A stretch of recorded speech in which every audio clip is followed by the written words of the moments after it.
Hello, welcome back to Ryan Speaks Geek. You'll notice, wait a minute, my background's normally a lot more closer and I can actually not see the horrible shelves that are behind them all the time. However, what I'm reviewing today, as you can see here, and the video title is so big, I really need to move the camera back. So, I'm looking at the Legacy Metroplex from Energon. It's massive, the box. Unfortunately, mine came damaged. I got it from Amazon, from a seller, and as you can see, the box pretty, you can't really see it on the camera, but there's a huge hole in the box. You've got basically like someone had been jumping on it, which really sucks. It is a little bit broken, unfortunately. I am going to return it. I don't know if they've got any more in stock, so I thought I'm going to do the review anyway with the one I've got, and then hopefully we can hopefully we'll get a replacement, but I kind of doubt it, sadly, because I don't think it's in stock anymore. However, the box art is absolutely stunning as always. And what's interesting about it is that there is the preview, as always, about what the next one's going to be. There always seems to be a running theme on the boxes that it's what the next bot's going to be, which is quite cool. I quite like that. So I guess let's have a look at the bot now. Here he is, the big bot himself. And as you can see, unfortunately, it's meant to have the two ears. Mine is earless, so he's got a hearing problem, unfortunately. Also, one of the face plates is, I don't know if you could see, but we will when you look at another mode, is really bent out. Like I said, it looks like, all I could say is that it looks like genuinely that someone has been stamping on the box, and these cannons up here are sort of bent and sort of snapped, as you can see there, which is not good. But, you know, I'm going to sort this out with customer service. It's going to be okay, but like I said, I don't think I'll get a replacement, unfortunately, which is a shame because I actually really like this figure. It is a big bot. I'm a big fan of the Titan range. There's something about having a ridiculously oversized transform that I just really like.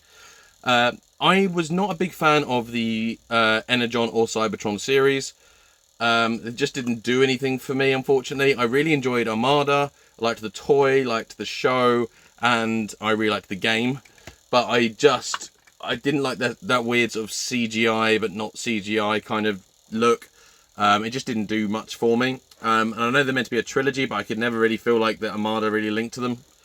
It just didn't feel cohesive, which is a shame, but you know, what can you do? But like I said, regardless, I still wanted the bot because the bot's awesome. I also got it on sale, which is great.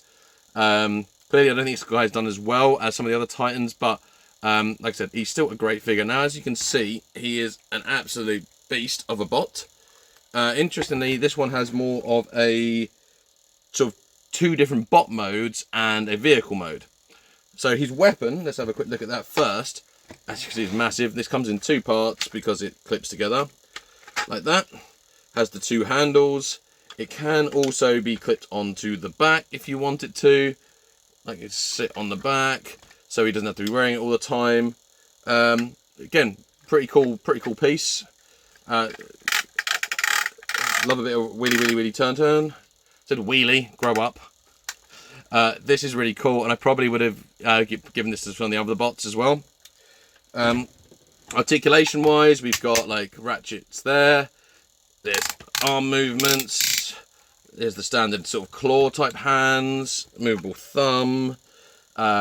We've got a sort of waist, I guess you could call it, or ab crunch. The head is mine's very loose, again, I think because of the damage, but that's does turn all the way around. And it does move back and forth because of one of the transformations.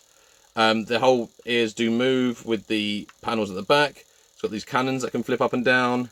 Yeah, it's got just great things. The feet can move. It's got rocker ankles. It's just a really cool bot. He's a bit lanky looking in the leg, but I think given what the character design, which was here, it's pretty spot on. And compared to the original toy, which was still big but much smaller, here, I think it's a really faithful recreation of it. Let's get him into his mech mode. I'm going to call him that. Does it have another name? Can't see it on the box, but I'm going to go for mech mode. And yeah, see what we think. So here we go, and he's rather dumpier but cooler in some ways, looking sort of killer mech mode.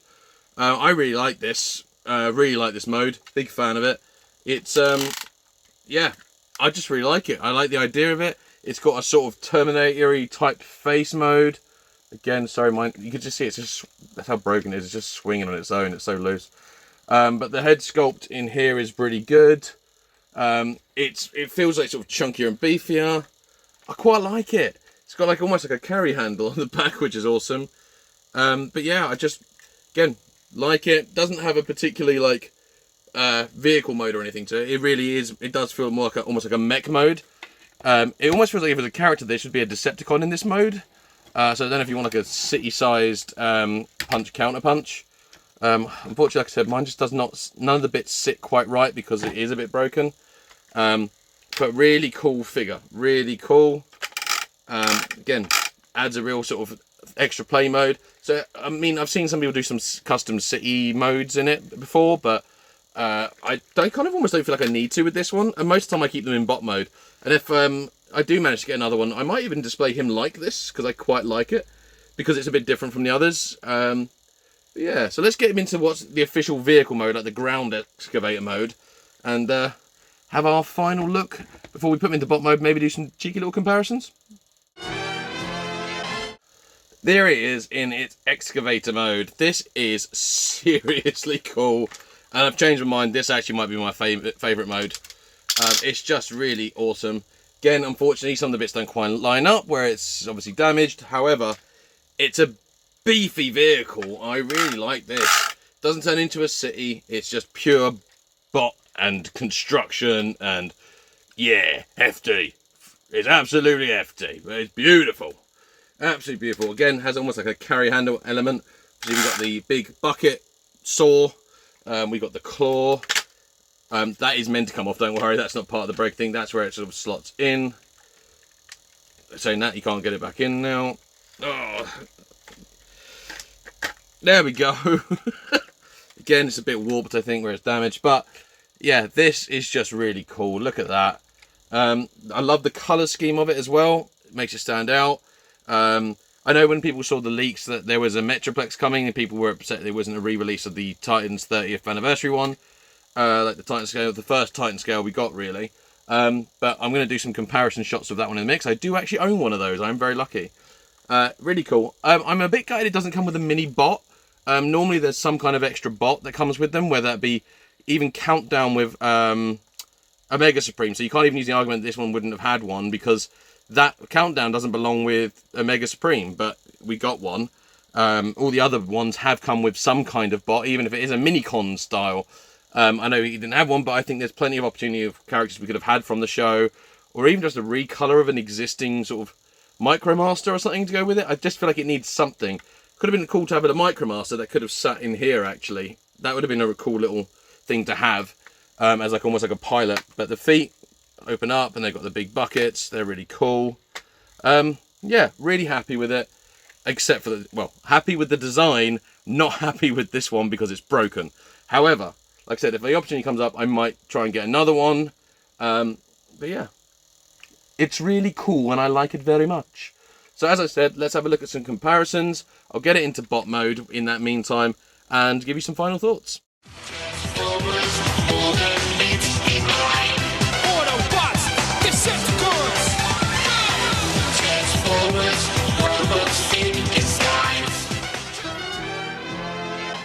Look, I know you like it here, but you came broken. It's not what I paid for. I'm sorry. You are going to have to go back. Oh, hi, sorry. There you go, you saw some comparisons. I was just having a last final word with Energon Metroplex, or Cybertron Metroplex, I should say. This is, again, if it was not broken, it would be a really good figure. It is a really good figure, I should say. I really like it. I know it's not as popular as some of the other ones. It still looks good. As you saw in the comparison videos, it's still a monster of a figure. It's a great bot to have. I'm kind of gutted there's not a Decepticon equivalent, but who knows? Maybe if they did Armada Tidal Wave in this scale, I know they're part of the Cybertron trilogy, so I guess that still kind of works. But that would be really cool. That would be really, really cool. I know we've got another Decepticon, obviously, in the Nemesis coming up, but yeah, I could see this scale Tidal Wave from Armada would be legit amazing. I would love that. So if you're watching, Hasbro, I've given you a suggestion, as has probably half the internet. However, like I said, really good figure. I am sad to see it go. I'm really gutted that it came broken, because obviously it's a lot of money, and you know, you expect a bit better. Unfortunately, it didn't work out this time, but like I said, great figure. I love the work they're doing. I had a good chance to talk with Ben from the BMAC, from the Hasbro team. Broke. No, joking. It just fell out of his hands. I didn't put it in his hands very well. I spoke to Ben from the team about the sort of the Evolution line, and I am really excited for what they're coming up with, what they're doing next. But yeah, like I said, I'm gutted this has not come non-broken. Hopefully I'll pick one up again in the future, but I do recommend it, so it's going to get a big thumbs up from me, because let's be honest, that's what you really care about, is a bald guy giving you his approval on a figure. But yeah, really happy with it. Sad to see it go, but it has to go back, and I hope they do something like send it to the Hasbro to be fixed, because I hate the idea of it going to landfill, but it's just too broken. It's too broken. If it was just the ear snapped off, then maybe I could deal with it, but like I said, there are bits that are just so loose that I can't get it to pose properly. I can't get it to transform properly. So sadly, it does have to go. But anyway, I've been Ryan Speaks Geek. Thank you for watching. I hope you enjoyed it. Like I said, do pick it up if you see it. It is a great figure. Really like it. But just make sure it's not broken. Anyway, until next time, I've been more than meets the eye. I'm joking. I'm exactly what meets the eye. I'm Ryan Speaks Geek.